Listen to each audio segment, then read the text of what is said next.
My name is Megan Carter. I'm 30 years old and my life fell apart at what should have been a celebration.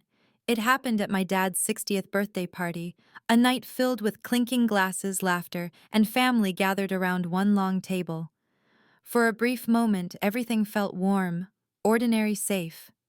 But then, like a crack slicing through glass, my father's voice shattered the night. "Megan," he said, his eyes locked on me. "The 200,000 I gave you, what did you do with it?" The fork slipped from my hand and clattered against the plate. 200,000. My heart froze. My mouth went dry. I didn't understand. I had never seen that money. And yet across the table, my sister Kristen's face went pale. Her hands trembled against her napkin, and her eyes darted anywhere but at mine. A heavy silence sank over the room. I had worked for years in Chicago, grinding in the world of fashion marketing, juggling campaigns, chasing deadlines, barely keeping my dreams alive. My dream had always been to open my own boutique, something small but mine. A place where I could finally breathe, create, and build. A few months ago, Dad had made that dream possible.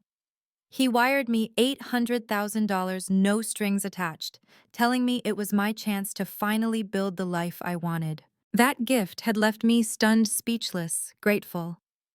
I'd been saving, planning, sketching, scouting locations in Salt Lake City. I had guarded that money like my future depended on it because it did. But 200,000, no. I had never touched it. I had never even heard of it. Before that night, the first sign of trouble had come with a phone call. Kristen told me Dad's birthday party was canceled because he was sick. Her voice was rushed, nervous, like she wanted me off the phone as quickly as possible.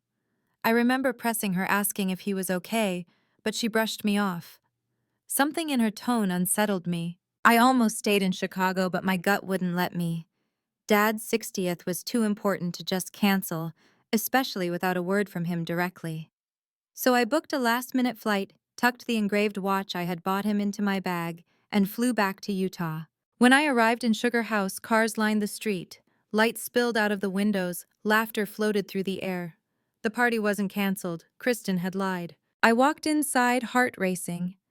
My dad was there, looking healthy and happy, greeting guests with warmth. My mom hovered nearby, but her smile looked tight. Kristen was the perfect hostess, her designer heels clicking against the hardwood, her jewelry catching the light. But when she saw me, her eyes widened in shock before she quickly turned away. My mother's gaze followed, flickering nervously. They weren't just surprised I came. They were unsettled. As the night unfolded, the unease only deepened.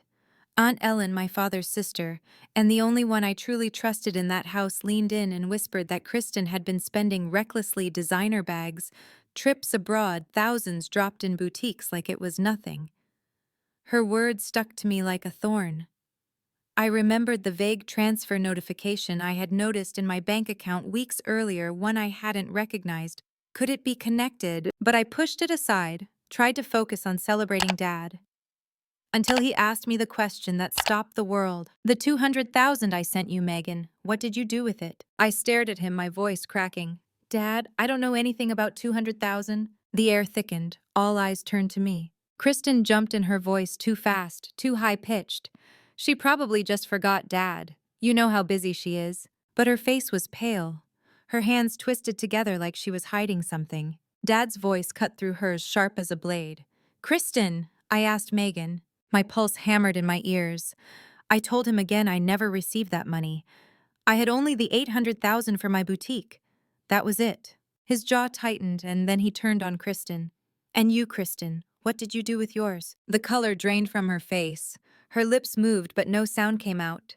My mom stepped closer, to her hand on her arm as though to shield her. That silence, that complicity, screamed louder than any denial. And in that moment I realized this wasn't just about money. It was about trust. About betrayal blooming inside my own bloodline. My sister had stolen my future, and my mother had stood by her side while she did it. The room was suffocating, whispers circling like vultures. My father's fury simmered beneath the surface. And I stood there, frozen between shock and rage, knowing that what had been exposed was only the beginning. My father's face darkened as the silence stretched, his eyes drilling into Kristen like he could pry the truth out of her bones. Finally, she stammered, I thought it was for both of us." For the family. I didn't think Megan would mind. Didn't think I would mind. My chest burned. This wasn't pocket change, it was my future, my chance to finally build something for myself after years of scraping by. And she had stolen it with the casual arrogance of someone who thought consequences were for other people. Dad's voice thundered. That money was for Megan, not for you. I trusted you. Kristen's eyes flicked to Mom, desperate. And my mother, her expression pinched, almost pleading, finally spoke. Harold, it was just a mistake. Kristen only borrowed it. She'll pay it back. Borrowed. The word rang hollow, a pitiful excuse. Kristen had been flaunting her luxuries all over town, parading handbags and vacations like trophies. That wasn't borrowing. That was theft wrapped in entitlement. The betrayal cut deeper because it wasn't just Kristen. My mother knew. She had protected her, shielded her, let me walk into this ambush without a word. All those phone calls where she told me not to worry, where she sounded distracted, she had been covering for her favorite daughter. My hands trembled under the table. I wanted to scream, to lay bare every ounce of rage clawing up my throat. But when I looked at my father, I saw something worse than anger. I saw heartbreak. His jaw was tight, but his eyes glistened, his disappointment in his own blood heavier than any fury. The guests around us shifted uncomfortably. Some averted their eyes, others leaned in hungry for scandal. The birthday party had turned into a trial, and my family was on display for the world to dissect. I pushed back my chair slowly, the scrape loud in the suffocating silence. Dad, I said, my voice low but steady, I didn't touch that money. And I never will. I looked at Kristen, then her face pale, her lips pressed thin. You've taken enough from me. She flinched, but before she could respond, my father spoke again, quieter this time, but sharper. We'll be looking into every account, every transfer. If you've lied, Kristen, you'll regret it. The words hung in the air like a verdict. I left the table, then the murmurs following me like shadows. Upstairs in my old bedroom, I sat on the edge of the bed, my breath shaky. My father's house, the place that should have been my refuge, suddenly felt hostile, alien. My mother's betrayal replayed in my head over and over. Not once had she defended me. Not once had she stood between me and Kristen's greed. And in that aching silence, a memory surfaced. I was 10 years old, standing at the top of the stairs crying because Kristen had torn my sketchbook in half. Mom had scolded me for being dramatic while Kristen hid a smug smile behind her hand. Even then, the balance had been clear. Kristen could do no wrong, and I would always be the difficult one. Now, decades later, nothing had changed. As the hours passed and the house settled into uneasy quiet, I felt something harden inside me. I had lived my life trying to earn their love, their approval, believing that if I worked harder, dreamed bigger, they would finally see me. But tonight had proved what I had refused to admit for years. I was on my own. I pulled out my phone, scrolling through the contacts until I reached Aunt Ellen's name.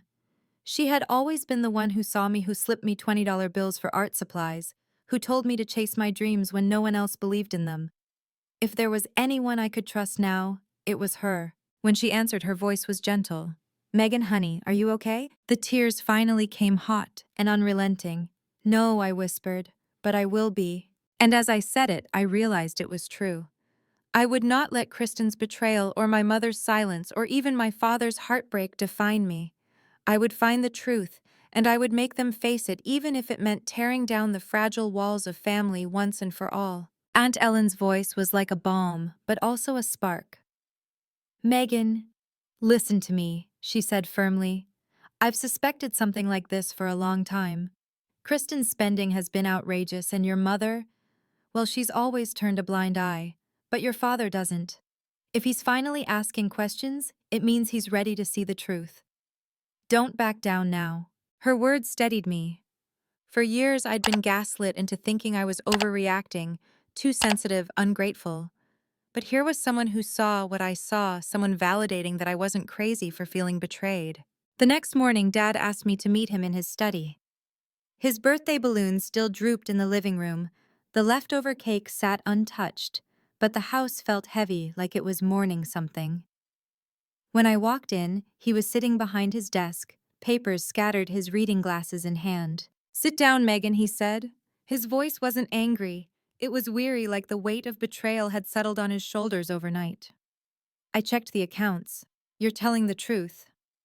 The transfer was rerouted. Kristen withdrew it 3 days after I sent it. My stomach dropped, even though I already knew. Hearing it confirmed by him felt like a knife twisted deeper. He looked up at me, his eyes rimmed red. Your mother knew. She signed off on it. There it was. The final fracture. I clenched my fists against the ache in my chest. So she chose her favorite daughter over me, again. Dad rubbed his forehead. I don't understand it, Megan. I thought I raised you both the same, but somewhere along the line, his voice cracked, I failed you. I wanted to scream that yes, he had failed me by not protecting me, by letting Mom and Kristen's favoritism fester for decades. But seeing him broken, I bit back the words.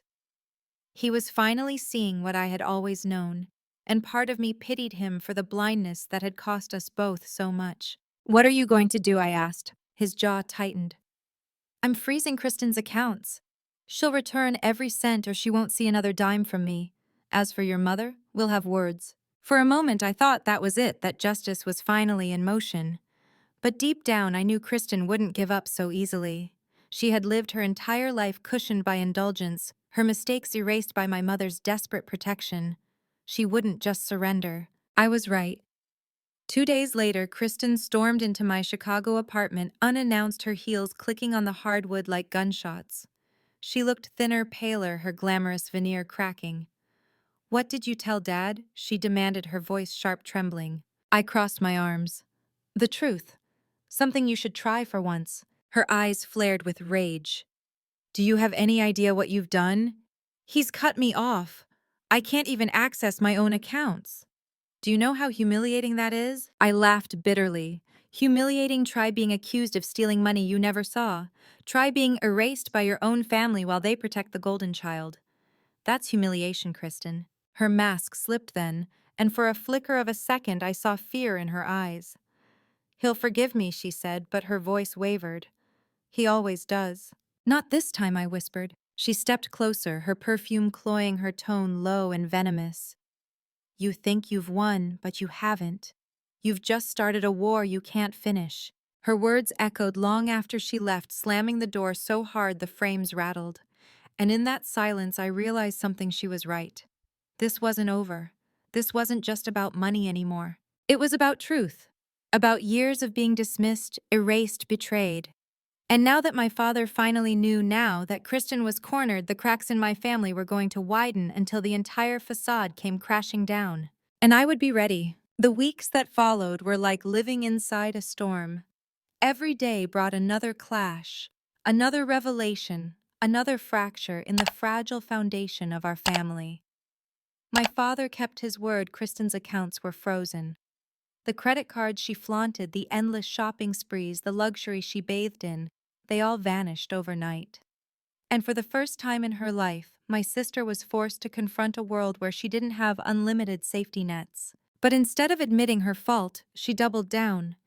She called me obsessively, her voice flipping from pleading to venom within the span of a single conversation. Just tell him it was a misunderstanding, she begged one night, tears audible through the phone. You know, Dad, if you give him an excuse, he'll forgive me. When I refused, her tone snapped like a whip. You're nothing without this family, Megan. Don't think for a second you'll come out of this clean. I hung up on her. My chest ached, but there was also a grim kind of power in finally denying her the control she'd wielded over me all my life. Then came the worst blow, my mother. She called me one evening, her voice cold, sharp. How could you do this to your sister? She made a mistake, and you've turned your father against her. You've always been jealous, Megan. Always trying to prove you're better. Her words sliced deeper than I wanted to admit. I had long suspected she saw me as the outsider, but hearing her say it so plainly left me hollow. I didn't do this to her, Mom, I whispered. She did it to herself. And you helped her. She didn't respond. She just breathed heavily, and then the line went dead. I remember standing by the window that night, staring at the city lights. Families moved about in apartments across the street, kids doing homework, parents setting dinner, laughter spilling into the night. I wondered if I had ever truly known what that felt like. I had a family, yes, but it was built on favoritism, lies, and secrets that festered in silence. It wasn't long before word spread beyond our walls. Aunt Ellen told me whispers were circulating among Dad's business partners. Questions about missing funds, about Kristen's spending. And then the hammer fell. My father discovered that the $200,000 wasn't the only missing sum. There were other transfers, other accounts quietly drained over the years. Kristen hadn't just taken once. She had been siphoning from him for far longer than anyone realized. The night he called me with the news, his voice broke. "I don't know who to trust anymore, Megan. My own wife. My own daughter. How could they?" I didn't have an answer. I just listened as his pain spilled through the receiver. In a strange way, I felt closer to him than I had in years. For the first time, he saw me not as the problem child, not as the overlooked daughter, but as the one who hadn't betrayed him. But the closer I drew to my father, the more isolated I became from my mother and Kristen. They banded together like a fortress, whispering, scheming, trying to twist the story into one where I was the villain who had poisoned Dad's mind. They told relatives I was manipulative, power-hungry, desperate for control of his money. I should have been used to their lies, but hearing it spread among family cut deep. Cousins I'd grown up with stopped returning my calls. Old friends looked at me with suspicion. I had been branded not by strangers, but by my own blood. One evening, exhausted from the weight of it all, I confided in Aunt Ellen again. She listened quietly, then said something that lodged itself deep in my chest. "Megan, sometimes family isn't the people who share your blood. Sometimes family is the people who choose you, who stand with you when the storm comes. You need to decide if you're going to keep fighting for their approval, or if you're finally going to live for yourself." Her words haunted me, because for the first time I realized revenge and vindication weren't the same thing. Revenge was about them. Vindication was about me. And I was beginning to see that the path forward wouldn't just be about exposing Kristen or confronting my mother. It would be about stepping out of the shadows they had cast over me my entire life and proving to myself, most of all, that I didn't need their love to matter. The turning point came one gray afternoon when my father called me to his office. His once confident stride was slower, his shoulders heavier, but there was a clarity in his eyes I hadn't seen before. Papers were spread across his desk, bank statements, wire transfers, signed authorizations, evidence of betrayal that could no longer be denied. He pushed the folder toward me. "It's worse than we thought, Megan. It wasn't just 200,000. Kristen siphoned nearly $500,000 over the last 3 years. And your mother signed off on most of it." The words struck like a blow. $500,000. Years of theft hidden under the guise of family trust. My mother's signature felt like a dagger. "Why, Dad? Why would she do this?" His voice cracked. "Because she loves Kristen more than she loves the truth." Silence stretched between us. For years I had whispered that suspicion to myself in the quiet, but hearing my father admit it aloud made it real in a way that left me reeling. "I'm meeting with my lawyers tomorrow," he said, his tone firmer. "Kristen will face consequences, and your mother will have to answer for what she's done. I should have stopped this years ago." I nodded, but inside I was unraveling. This wasn't just money. This was a reckoning that threatened to tear our family apart completely, and maybe that was necessary. Still, the little girl inside me ached for a mother who would finally choose me. That night, Kristen showed up again, uninvited, her face pale and tight. She didn't look like the glamorous sister who had once glided through life untouched by consequence. She looked cornered. "Megan, please," she whispered, her voice trembling. "Talk to Dad. Make him stop. He's going to ruin me." I laughed bitterly, though my throat was raw. "Ruin you, Kristen? You did that to yourself.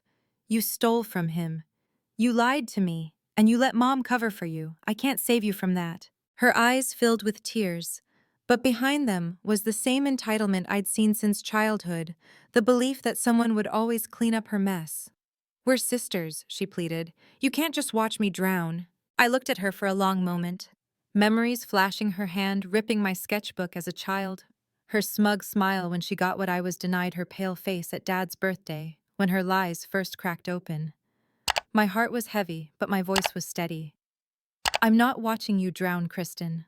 I'm finally letting you sink for what you've done." She fled the apartment, slamming the door behind her, and for the first time I felt no urge to chase after her. In the weeks that followed, the fallout spread like wildfire. News of Kristen's betrayal leaked into Dad's business circles. Whispers of financial mismanagement threatened contracts investors pulled back, and the Wilson name, once a shield of pride, became a target of gossip. My mother stopped speaking to me altogether, her silence sharper than any words. And yet through it all, I found myself breathing easier. The truth was out. The lies that had suffocated me for years were unraveling in the open, painful, yes, but also freeing. One evening, Dad called me again. His voice was tired, but resolute. "Megan, I've changed my will. You'll inherit the boutique funds in full. Kristen will get nothing until she repays what she took." I should have done this sooner. Tears welled in my eyes, not for the money, but for the recognition. For once, he saw me. He trusted me. And in that moment, I realized this entire war wasn't about the inheritance. It was about reclaiming the worth I'd been denied my whole life. Still, the ache lingered. My mother's silence. My sister's rage. The fractures that might never heal. Revenge had never been my plan, but justice had found its way sharp and unrelenting. And through it all, I stood taller, not because I won, but because I refused to be erased. If you've ever been the forgotten daughter, the overlooked one, the scapegoat in your own family, I hope my story reminds you of this. You are not defined by their betrayal. You are defined by the strength it takes to survive it. So if my words touched you, please like, share, subscribe, and tell me in the comments. Have you ever had to fight to be seen in your own family? Because sometimes the hardest battles aren't fought in boardrooms or courts. They're fought at the dinner table in the silence of those who should have loved us most.